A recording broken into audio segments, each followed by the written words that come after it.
Congress party Jantar Mantar पर सत्याग्रह कर रही है। शाम को हम लोग 5 बजे राष्ट्रपति जी के पास जाएंगे और 2 बातें मुख्यतः लेकर के हम लोग सत्याग्रह कर रहे हैं और राष्ट्रपति जी के पास भी जाएंगे। एक, जिस तरीके से अग्निपथ स्कीम को लॉन्च किया गया है और पूरे देश के अंदर युवाओं के अंदर आक्रोश है, हमारी मांग है कि इसको स्कीम को एकदम से वापस लिया जाए, पार्लियामेंट में डिस्कस करा जाए और युवाओं को कॉन्फिडेंस में लिया जाए, बात करी जाए और उसके बाद में कोई ऐसी स्कीम लेकर के आए जो कि युवाओं से संबंधित है, सेना में भर्ती से संबंधित है। उससे पहले इसको एकदम से वापस लिया जाना चाहिए, ये हमारी मांग है।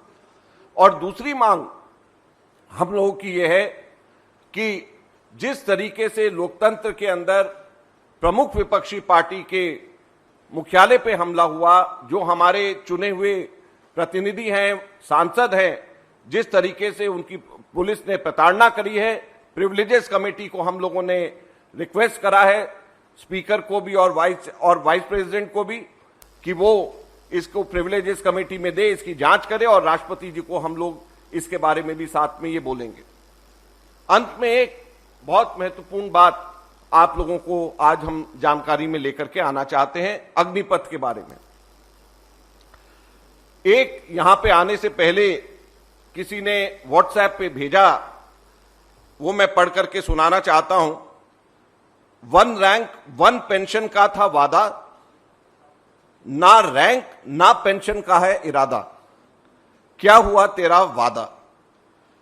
अग्निपथ स्कीम का मतलब नो रैंक नो पेंशन और 4 साल की सेवा के बाद भरी जवानी में रिटायरमेंट का टेंशन। इसके अलावा अग्निपथ की स्कीम कुछ भी नहीं है। जो हम आज मुख्य बात आपको बताना चाहते हैं, आपको हम लोग सर्कुलेट करेंगे। एक ये सर्कुलर है अक्टूबर का 2020 का, जनरल बिपिन रावत सीडीएस के उनके टाइम का, और साथ में उनका ये इंटरव्यू है जो उन्होंने एएनआई को दिया था। और इस इंटरव्यू के अंदर जनरल बिपिन रावत ये कहते हैं कि सेना में सैनिक 17 साल के बाद में काम करके रिटायर हो जाते हैं, तो उनको रिटायरमेंट की एज बढ़ानी चाहिए।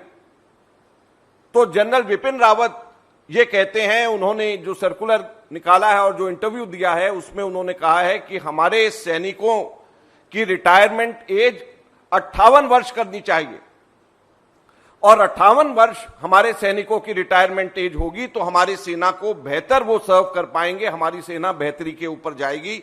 ये जनरल बिपिन रावत जी के खुद का ये कहना था और उनके टाइम का ये सर्कुलर है जो हम अभी आपको दे रहे हैं। तो जो अभी सरकार ने अग्निपथ स्कीम लेकर के आए हैं, तो क्या ये उनका अपमान नहीं, उनकी याद का, उनकी सोच का और उनकी इच्छा का अपमान नहीं? हम सरकार से पूछना चाहते हैं, जो हमारे देश के पहले सीडीएस थे, क्या उनकी सोच और उनकी इच्छा का ये अपमान अग्निपथ स्कीम नहीं है? हम सरकार से पूछना चाहते हैं।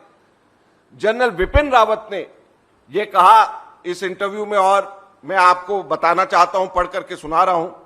हम सैनिकों को भर्ती करते हैं और उन्हें शुरू के वर्षों में सियाचिन, द्रास, गुरेज जैसे स्थानों पर, घर से दूर कठिन स्थानों पर भेजते हैं और उन्हें यंग एज में ही रिटायर कर देते हैं, जिन्हें बहुत थोड़ी सी 18,000 रुपए के लगभग पेंशन दी जाती है। फिर वो दूसरी नौकरी ढूंढते हैं।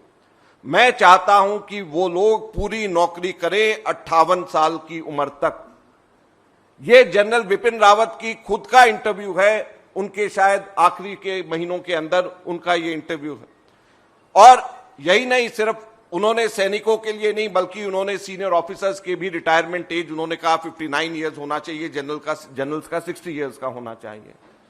तो जब जनरल बिपिन रावत जैसे हमारे, उनसे ज्यादा तो कोई भी नहीं कह सकते कि क्वालिफाइड है। कल हमारे तीनों हमारे सेनाओं के अध्यक्षों ने बयान दिया, तो क्या वो सभी के सभी जनरल बिपिन रावत की सोच के खिलाफ में जा रहे हैं? आज हम सरकार से पूछते हैं कि क्या उन्होंने जो सर्कुलर और जो बिपिन रावत जी की जो सोच थी उसको क्या अनुसरण करने की कोशिश करी? जब हमारे सेना के अभी के सर्विंग जनरल्स, पुराने जनरल्स, बहुत सारे लोग, जितने भी विशेषज्ञ हैं, सब ये कहते हैं कि इतनी जल्दी रिटायर नहीं करना चाहिए। तो सरकार ने 17 वर्ष में जो रिटायर होते थे उसकी जगह अब 4 वर्ष में रिटायर कर रहे हैं, जिसमें ये कहते थे कि इनको 58 वर्ष तक के इनको रिटायर करना चाहिए। अब जो है सरकार उनको मात्र 21 वर्ष के ऊपर रिटायर कर रही है, तो इससे ज्यादा शर्म की बात नहीं हो सकती है।